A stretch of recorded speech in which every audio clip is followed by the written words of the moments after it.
Let's therefore turn to the politicians. In the studio at the moment is Shehzad Poonawalla, the BJP's evergreen spokesperson, Shama Mohammed, Congress spokesperson, and we're going to raise the big questions with them about this tu meme and what it is doing really to the political climate around a sensitive issue like China. I spoke earlier to Pawan Verma, who's listening to him. He's a diplomat and politician, and I began by asking him, how do you see, Mr. Verma, the manner in which the India-China border standoff is getting into this bitter tu meme between the ruling BJP and opposition Congress, the daily war of words? You know, Rajdeep, frankly, I am aghast with the reaction in India to the latest incursion of China and the clash we've had in the eastern sector. I mean, here is a collective threat to India from a country which sees India and will see India for the foreseeable future as an enemy with which we have to deal.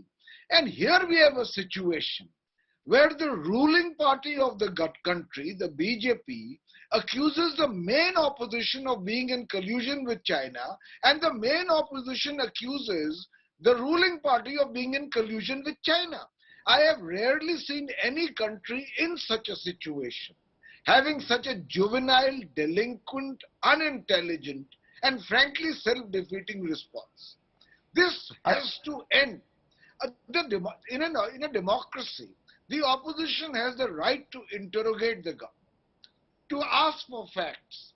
But to say that the BJP is in hand in gloves with China, or for the BJP to say the Congress is being paid by the Chinese. Are we a democracy or a banana republic or a tin pot dictatorship? Very strong words there, Pawan Verma. Are you effectively saying that this political delinquency now exists on both sides of the political divide, that the government and opposition simply need to get their act together, realize the way democracy functions on critical issues? Or is it that they just don't trust each other, that we are in a situation in our country where the government and the opposition simply cannot even speak to each other anymore on critical issues? You know, I think that we have, even in matters of national security, on which, in spite of the discourse, there has to be consensus, there has to be solidarity, there has to be resolve. I think what has happened in our country is that for short-term political gain, we are willing to sink to the lowest level of unsubstantiated accusatory politics. And the people are supposed to be cannon fodder who will fall for these kind of allegations without asking the basic question, look, we've elected you, not for these kind of histrionics without any substance, but for a mature democratic interaction. And I think, frankly, what has happened recently with China demonstrates that so clearly. The reaction in India is one that should leave us all asking the question, is our national defense and security in safe hands, or are we only trying to score brownie points against the other? The government, I must say, and to give credit where it's due, has done a great deal in the last few years in strengthening our border infrastructure. Rajdeep, you will recall that earlier we had once a defense minister, Raksha Mantri, who said that if we build a roads infrastructure on the border, what is the use? It will only enable the Chinese to come into India that much easier. I mean, that kind of approach against a relentless, carefully calibrated, long-term enemy, which is China, I think was very, very bad for our national priorities. Now we are making that effort. But in between we have, as you called it, tu meme, which degrades the level of political discourse on a matter of national importance to a new low. No, but should Parliament therefore be debating the Chinese issue or not? Given the sensitivities involved, we've seen walkouts by the opposition saying the government is not interested in debating. The government says the opposition is getting desperate and these are not issues to be discussed in public forum. I mean, when are we going to have a healthy, rational debate on China? Should Parliament be the best forum for it or not?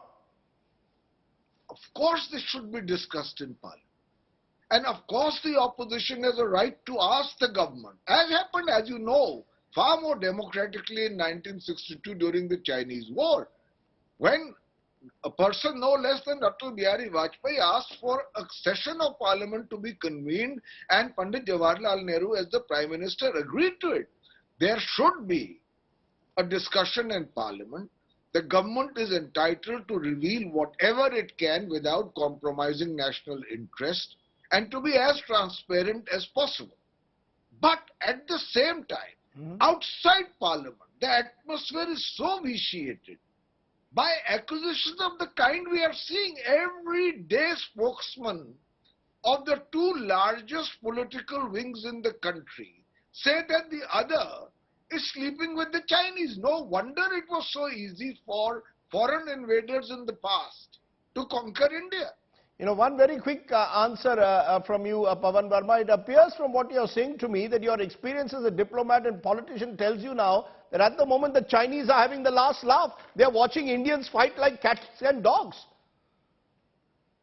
Without a doubt, in fact, in China, they must be wondering that what is it that we have done which has so completely divided India instead of uniting it? That is the question the Chinese are asking, and that is what people who belong to any mature democracy must be wondering about the world's largest democracy. I think we should stop making a mockery of ourselves. I think we need to raise the level of political debate.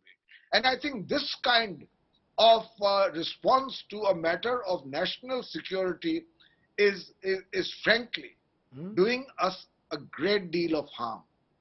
Strong words from you, Pawan Verma, here today. Delinquent behavior is how you're terming it. Pawan Verma, who I spoke to earlier, with us, Shehzad Poonawalla of the BJP, Shama Mohammed Congress. Shehzad Poonawalla, respond to what you've heard. Here is a senior diplomat, served with distinction in the IFS, now a politician, says this is delinquent behavior on part of both the government and the opposition. The government accuses the Congress party of taking money from the Chinese, or being bribed by the Chinese, or being a sellout to the Chinese. And you've got the opposition which says that you are too scared to even say the C word. I mean, the Chinese are having the last laugh, Mr. Poonawalla. I always have admired and always will continue to admire how Mr. Pawan Verma wears the hat of a politician but sermonizes us like a diplomat, and that's a unique capacity he has. But having no, he's being bipartisan. He's being bipartisan. He's saying both of you are resorting to juvenile delinquent behavior. Rajdeep, you've had his view. You've called me for mine. Let me at least have my say. Thank you.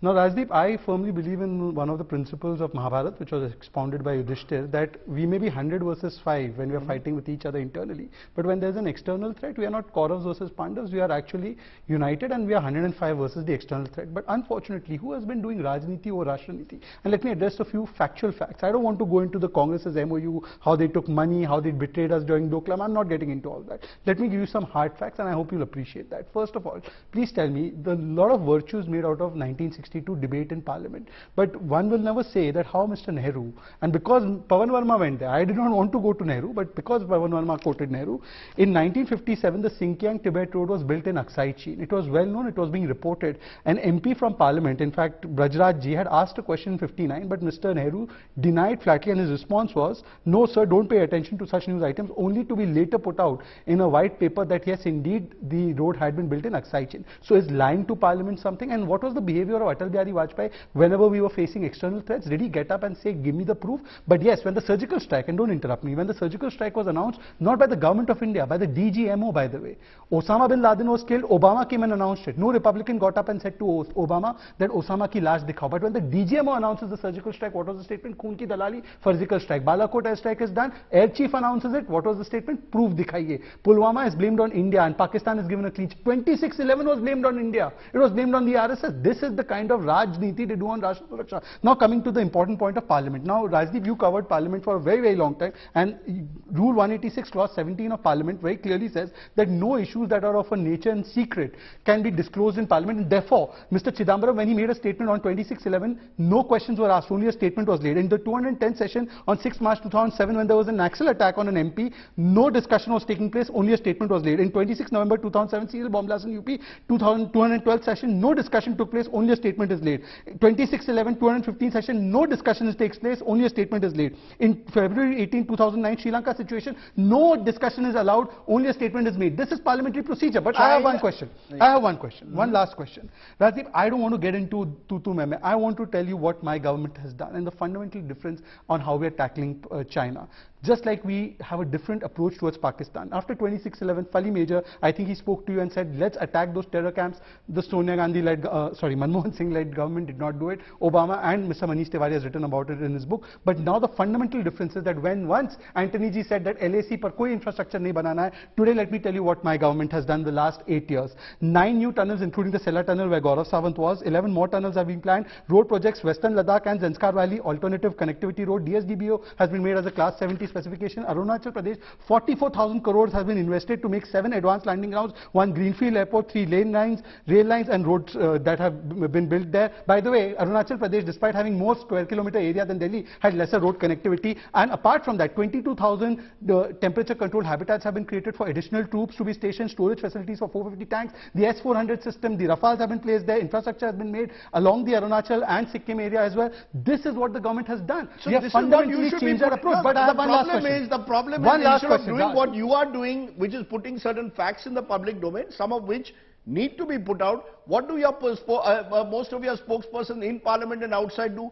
They accuse the Congress of sleeping with the enemy. Naturally, there will be a response from the other side. At the end of the day, you can go back to 1957 and Nehru. We are in 2022. It is Mr. Modi who will have to answer why in 2020 did he go public to say not an inch of Indian territory has been ceded to the Chinese. Because that is the truth. No, that is not the truth. That is the truth on Ladakh on the ground is very different. So isn't it important for the Prime Minister also to be not to be economical with the truth?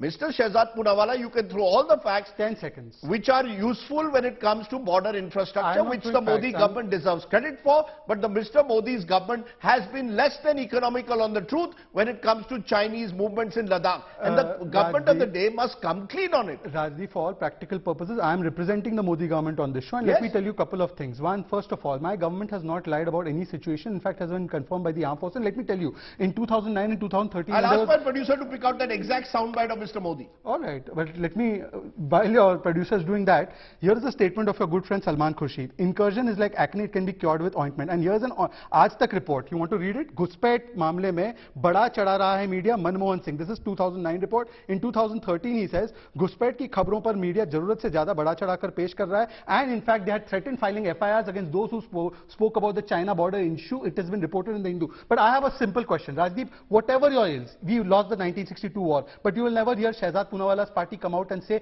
कि भारत की सेना पिटी है. We always salute the valor of our forces. What gives Rahul Gandhi the right? If he is 1 inch of a patriot, should he be saying that हम पिट के आ गए? In Galwan, in Tawang and in Doklam, in all 3 places we have demonstrated our strength and we have demonstrated it uninhibitingly. But to say that we got beaten and thrashed in Tawang, is that the truth? Let me take that to you, Shama Mohammed. It appears that either Rahul Gandhi's Hindi sometimes gets lost in translation to use the kind of words he did. To say that हमारे जवानों की पिटाई हो गई है. Shehzad Poonawalla and the BJP have a handle to say Rahul Gandhi is demoralizing the army. It's one thing to question the Modi government's policy on China, then to bring in the army and say हमारी without proof. Please, let's be very clear. There is still no hard proof that our army की कोई पिटाई हुई, and using such words at a time on a sensitive national issue is best avoided, surely. Okay, Rajdeep, first you have to give me time, because I know what you do is normally you cut me short and then you will go to the person who sits in the studio. I've waited 20 minutes now. So please give me my time, because go ahead. Okay, thank you very much. First and foremost, what Mr. Rahul Gandhi meant is Akraman. There has been an attack, right? So just don't misquote him sometimes words here and there. But the biggest thing... No, he used the word pitai. He used the word pitai. Is that the word to use? No, he meant, see, sometimes... What did he mean? Lost in translation, that's what I said. And give me my time, please. He meant that there was an attack. That is what he meant. Please try to understand. So don't misquote. Let me get into my points. Please don't interrupt. Now, why is China? You were saying that there has been issues before. Yes, there was during our time Tumar, there was... No, do you admit it's an unfortunate use of words? I don't think it's an unfortunate. He meant Akraman, so let's not get into it. Okay, I just want to continue with my point. Now, we had Tumar, we had Doklam. He was saying that we do not brief anything in Parliament. When we are asked to brief, we do it. We briefed on Doklam very much in Parliament. Now, what has happened after 2020 is after 64, we have never had fist fights. In 2020, 20 of our soldiers were killed. Let's understand that, martyred, all right, which has never happened before. Fist fights happened. But what did Mr. Modi say? Why is China emboldened? Because Mr. Modi and China has said the same thing, that we have not, China said we have not gone into their territory. Nothing has happened. Mr. Modi said, yes, the Chinese have not come into our territory and no army post was taken. So that is why they were emboldened. And he's saying that is the truth. It is not, because Mr. Jaishankar in 2 weeks' time said, yes, we need to go back to the status quo ante. So what does that mean? The status quo ante in May, because they have come into our land. That is what Mr. Jaishankar means. The other thing he keeps saying is that Rahul Gandhi has insulted. Now, one insult, of course, is Mr. Modi's these words, which has insulted the martyrdom of our soldiers, because that means our soldiers died for nothing. Number two, in 2017, during the Gujarat elections, before it, what did Mr. Modi accuse General Kapoor of?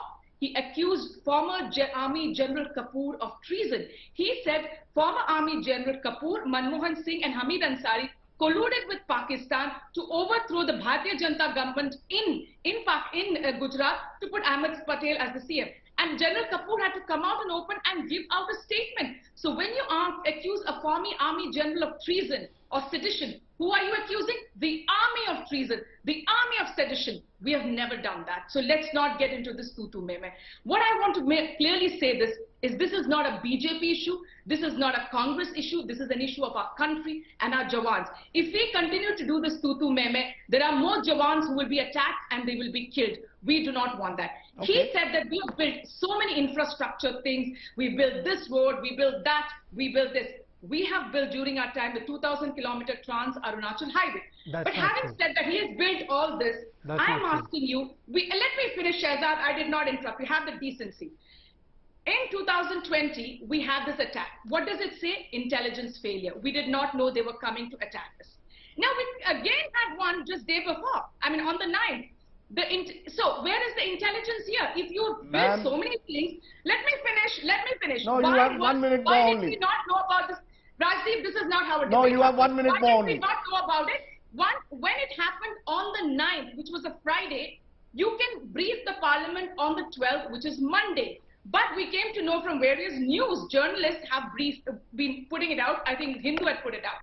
Then we got a statement on Monday. Our question today is, when the Chinese are inside Arunachal, which I am not saying, satellite images are showing the Chinese are deep into Arunachal. Tapir Gao, their MP, in 2019 said they have come 50 to 60 kilometers into Arunachal. My members of Parliament, my Prime Minister and the media is not talking about it. I do not want to be on the wrong side of history, so I'm going to talk about it. Okay, so you know that right? Ma'am, you've had your time. They are inside us. The images you've had your time and it's equal time. Why we are not discussing this is our question. Shama Mohammed, you've had your time. Producer, we move on. The question therefore, Shehzad Poonawala, is quite simply this. It is one thing to have a parliament debate. Right. It is another. You may not want a parliament debate for whatever reason. There is a question of an all-party meeting that you can hold. You can have briefings that can be held in private. At the moment, the government of the day doesn't seem to be interested in even discussing these issues in Parliament and outside. And because there is this complete lack of communication, therefore what is happening in public fora, you've got one person accusing the other, using unseemly language against the other. Is this the kind of language we want to hear? And is this the kind of accusations that we want to hear in a manner that only leave, as I said, the Chinese are the only ones laughing their way? That we have become a country where the government and the opposition cannot even talk to each other on sensitive issues. Do it behind closed doors, but do it for God's sake. May I now come in? We did have an all-party meeting at the situation of Galwan. After that, some members of parliament still came out and said that no, what the government and the armed forces is saying is wrong, and only Indian soldiers were martyred. There was no attack or there was no killing of the Chinese soldiers. Even the Australian and United States and Russian reports acknowledged that 45 of the Chinese soldiers had been killed. But you had an opposition information after getting it from the horse's mouth, the armed forces. The DGMO announced the statement on surgical strike, but they still doubt. So are they going to be satisfied with this statement? Second, now let me complete, Rajdeep, please. I have some important interventions to make. She spoke about Mr. Tapir Gao's 2019 statement. Here is the full statement in 2021. China occupying area since 1980s, the construction of villages in Arunachal is not new, and in fact his tweet, here is the tweet of 2021, he says that no incursion has taken place during the Modi era, it has all taken place during Nehru's time. No, that's not... Now, he quoted Tapir Gao. Because Rajdeep, he claimed he was misquoted. The fact was when it became an embarrassment. Let's be honest, satellite images do show Chinese construction taking place in Arunachal. I'm not saying it's new. I'm not saying it's new. But you've got to address these questions. And Shama's questions are there. Let me answer. Quick response, please. I've got time limits. The report that had quoted that satellite image, it was an NDTV report. In the first paragraph, it said that a village has been occupied since 1959. Pura padhte nahi hai na ye log. Sun lijiye, please don't interrupt. Now, thirdly, she said Rahul Gandhi has been misquoted. Even though your Hindi is also not that great, but you have also said... No, I take strong offense to that. I take strong offense. I have made a practice, a real effort to improve my Hindi. And we will keep saying Rahul Gandhi has been misquoted. Personally, I was just trying to have a lighter moment. Please go ahead. No lighter moments, please. Okay, no lighter moment. If Pitai means acrimony, then Rajdeep, please tell me, what does Sadak Ka Gunda mean for army chief? And what does Khoon Ki Dalali mean for surgical strike? And what does Cheel Kauve Mare mean for Balakot? And what does internal operation mean for Pulwama? Homegrown terrorist mean for Pulwama? Iska bhi translation humko sikha to aapki Hindi achhi hai, Shama ki to aur bhi achhi hai. Ab now lastly, let me tell you that what the Congress party did. The Congress party, ever since it has got Chinese funding and signed a Chinese MOU, they have given off Tia Pangnak, Doon Cheli, 640 square kilometers were incurred upon, and this was written by Shyam Saran in his book, and at that time there was no effort made to get that land back. In fact, 30,000 square kilometers was given up by them in Aksai Chin, and they come and they patronizingly talk to us about what we are doing about China. I am saying that I have said so much infrastructure, and the Trans-Arunachal Highway, by the way, the Trans-Arunachal Highway, please read the reports, it was still ongoing in 2021. It was only after the Modi government has come to power that we have taken real interest in the development of infrastructure. It's a problem. It was an ongoing project that the Modi government has taken forward. But Shama Mohammed, the question therefore is, just as the government needs to be more willing to share information, even if it's in closed doors with the opposition also needs to realize not every issue that happens needs to be made into an anti-Modi issue. The Prime Minister of the country at the end of the day it's the army at the end of the day rather, which is there in Arunachal, which is there in Ladakh. Allow the Indian army to function as a professional army, without the Congress party trying to coarsen the debate by making accusations that can be turned, to say Jawano ki pitai hui is an unfortunate statement. Rajdeep, we salute the army. We are saluting the army. It is because of the army that day that thing did not happen on the 9th. But my question today is, there is one thing called military deterrence, and that is what the army is doing. What about economic deterrence? He spoke a lot right now. 21 to 22, $115 billion. And trade deficit is 75 billion. So we are importing Chinese things, giving them $75 billion, and they are buying weapons to kill Indian soldiers. That is what is happening. Why is he not stopping this trade? Why has the trade become... Ma'am, this trade deficit didn't start in 2014. Just a minute, Shehzad. No, just a minute. The trade deficit is not a post-2014 phenomenon. He always talks about the money thing. After our soldiers were killed, from Xiaomi 10 crores, Huawei, which is very close to the Chinese army, 7 crores, Oppo, 1 crore, TikTok, 30 crores. Why did PM Cares take that money? And nobody can, the CAG cannot audit that. So he tells us up. So there is only military deterrence happening. There is no economics. So the Chinese know that the Modi will continue business as usual, because economically we are booming. They are booming with us. Okay, let me therefore, just a minute, ma'am. You made your point. I have 30 seconds, Shehzad Poonawala. Shama Mohammed makes an important point that the trade policy of this government, let me address that. On China. Soon after Galwan, you told us you're banning. Just a minute, ma'am, producer. You're banning various apps. What has happened in the last 2 years? Right. Actually, trade with China has increased. Now let me address to the benefit of China. No, just a minute. The Prime Minister has, over the last several years, even as Chief Minister, met Mr. Xi 19 times. He seems to have a special relationship. None of that has worked on the ground. to deter China from clearly putting India on the defensive? Your quick final response. What is this government policy? Why are you eating into my time? Let me answer this. No, 2004 to 5, $1.45 billion was the trade deficit. 2013-14 it was $36 billion, which is 2,346% rise. And now it is $73 billion, which is a 50 or 60% rise, 70% rise, actually 100% rise. So let's assume 2,346% versus 100%. Okay. Now that is the Congress party is talking about this. Secondly, she said about Redmi, Xiaomi, Vivo, Oppo. All of these have been acted upon by the ED. The crackdown has taken place. In fact, if this is such a big sin, then she should tell us that the money coming in from the Chinese government directly into the Rahul Gandhi and Rajiv Gandhi's foundation, into the personal NGO of Sonia Gandhi, what does that say? And lastly, let me tell you the economic cost. No, see, you've gone back to that.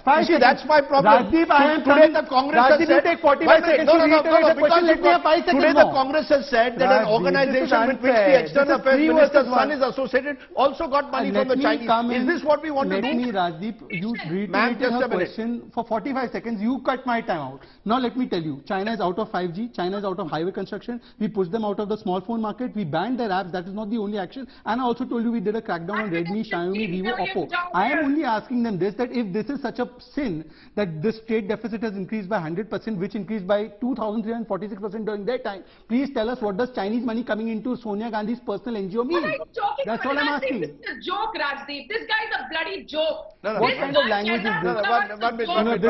This is the problem with the Congress. This is the problem with all of you when you first said that you have now come into issues which... Because we were speaking about Chinese money, I have to ask, where did the Chinese money go when it came to Sonia Gandhi's personal NGO? Where was it spent? Was the reason that Rahul Gandhi was dining with... To be fair, the RGF money is in the public domain. You have used that. You have used that cleverly to divert from the real issue on the border. The border issue. No, it's not 2 against 1. You are answering for her. That. Let me answer. Let me leave it there. Let me leave it there. Just one line. One line. Yeah, one line only. The RGF's license was cancelled under the FCRA because it was illegally taken. If this was a wrong action, why don't they go to court and challenge the action? They were in fact denied the thing in court. I'll leave it there because clearly, as we've seen, watching this program, someone in Beijing would think that our politicians, even on sensitive issues of national security, simply cannot have at times a rational discourse. And that's part of the problem. But Shehzad Poonawalla and Shama Mohammed, for keeping the noise levels relatively down, I appreciate that.